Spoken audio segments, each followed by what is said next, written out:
Hello, I'm Ollie, and this is Criminally, where I talk about crime, pulp, horror, that kind of thing. Today, none of the above actually, because I'm going to talk about two different books, but they are they're not crime, they're not pulp, they're not horror. So this one is a science fiction book, and this is a war story.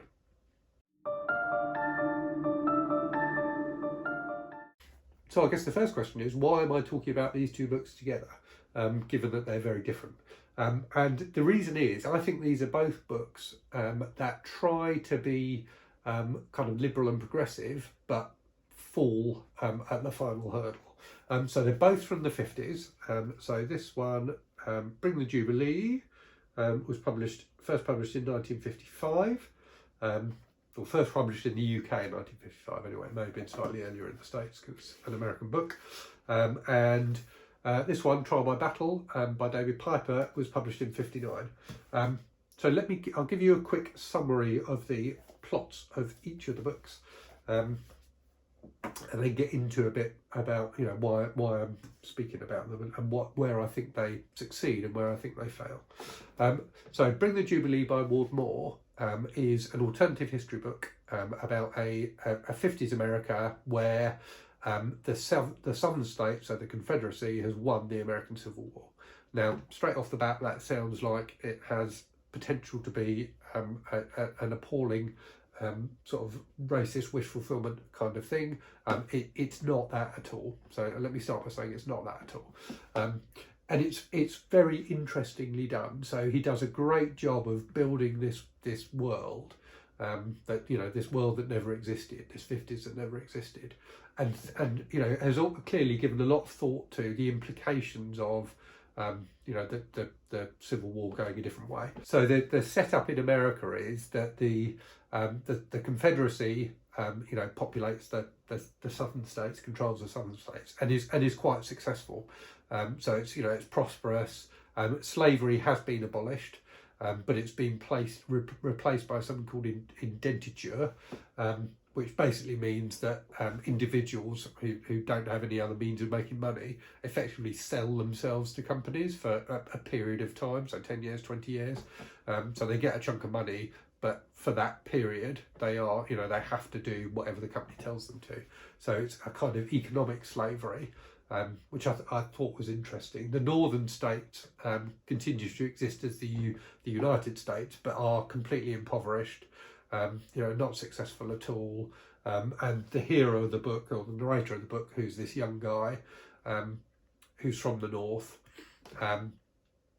he moves to New York from the small town he's grown up in, and meets a load of new people there who open his eyes to different things, and he ends up going to this kind of, it's almost like a commune really of scientists, and while there he meets and falls in love with this woman who is a physicist who's working on a time machine, and the hero of the book is a historian. So this isn't spoiling anything, because it's actually, you get to know there's a time travel element to the book from the very first page, because it starts with him saying that I'm writing this in the 1970s, but I was born in the 1800s or whatever. I've completely messed that up. Right, okay, sorry, let me say that again. So the first sentence is, although I'm writing this in the year 1877, I was not born until 1921. Neither the dates nor the tenses are error. Let me explain. So he ends up travelling through time, which has interesting implications. The first 2/3 is quite kind of almost slow and gentle, but works really well. So it's very much about building up this view of the world, which Ward Moore really teases out. It doesn't give it to you on a plate. There are some things he just doesn't explain at all, like the technology that they have is completely different. So they don't have planes; they have like dirigibles, but they call them minibles. They don't have. I don't think they have telephones. It's the technology is very different, and the way he describes it is very clever, and it hangs together very well. So it's about building up the world and building up the character of the narrator, who, as I say, is this young man who's moved to New York, and then it's about him building up his understanding of the world and of the Civil War in particular, and how that's caused the world to be like it is. And the implications of that Southern win in the Civil War go beyond America. So, the First World War isn't called the First World War, it's called the War of the Empires or something like that, and only lasted for a couple of years and resulted in Germany winning and, dominating Europe. So it's a very different world. So it's really interesting, and he does get into the whole aspect of race as well. And in this book, and this is where it fell down for me. So I think he had really good intentions in writing the book, and he's certainly in no way, as a supporter of the idea that the Confederacy should have won the war. I should definitely say. But where it falls down, if you can imagine, if a book with this premise was written today, race would be front and centre. It would be, probably the most important part of the story, because it is, tremendously important that we think about the implications of the Civil War, and to this day, we've seen in the last few years, Americans defending the right to display the Confederate flag and stuff like that. But in this book, race feels almost like an afterthought. So it's talked about, and there are many non-white characters in the book who are well portrayed, well characterised, and the hero interacts with them. But it feels very much like a white man's book. So from on that side, as I said at the start, I think it's a book that has good intentions, but trips itself up. But in its defence, so it was written. I think I said it was published here in 55. Yeah, but I'm pretty sure it was actually written in 51. Now I think of it. So before the Civil Rights Movement in America. So I think the author had given thought to the role, given a lot of thought to the role of the Civil War in the shape of racial politics in America in the 50s, but doesn't go as far with it, certainly, as an author writing the same story today would. So yeah, still a good read, and I definitely recommend it. The ending is absolutely fantastic. You kind of know what's going to happen at the end, but it works brilliantly, and it kept me reading right to the last page.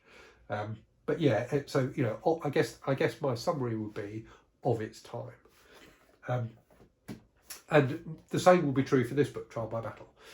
So this is, as I said, written in 59 by David Piper, who had fought in Malaysia during the Second World War, commanding Indian troops. And the book follows this, the hero Alan, who's this young guy, he's like 20, who's just not really prepared for going to war, let alone commanding other people.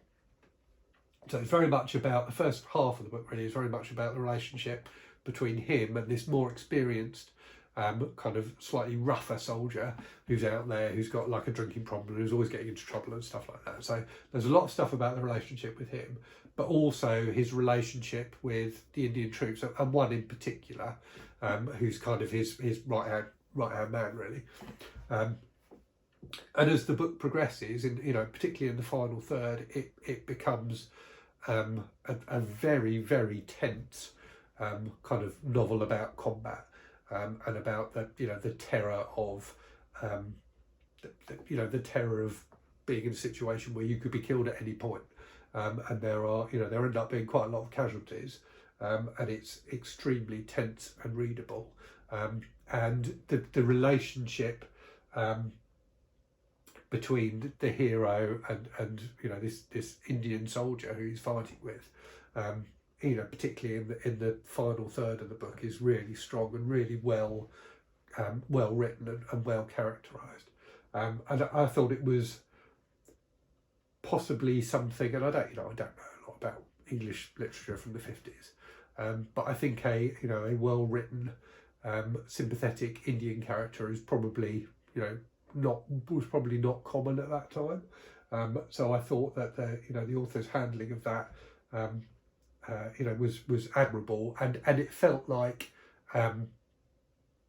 it really did feel like it came from his own personal experience, And I would hope that people reading the book back then, you know, it might have opened their eyes to racial justice and things like that a bit more, and particularly the way in which you know, the Indian and you know, troops from other parts of the Commonwealth and the British Empire were used in the Second World War, you know, by the British to fight our own war for us, really. So yeah, I thought that worked well. What works less well is two things, really. So firstly, the characterisation of the Japanese, who are, you know, there's really no sympathy for the Japanese, and you know, their characterisation of them as you know, a cruel race is you know, definitely prevalent here. So one of those tropes of Second World War novels that's, you know, less desirable, shall we say. And then also, perhaps almost inevitably, you know, the Indian characters die first. So it becomes very much, you know, again, a white man story at the end, rather than the multiracial story it could have been. But for a lot of the time, I think he does a pretty good job of it. And you know, the Indian character is a really interesting one, and the relationship between the two is very interesting as well. So yeah, like the Ward Moore book, you know, of its time, but probably ahead of its time in some ways, in that, you know, both of these make, I think, definite concerted attempts to do something a bit better and to be a bit better than some of the other writing around at the time might have been, in terms of its attitudes towards politics and race.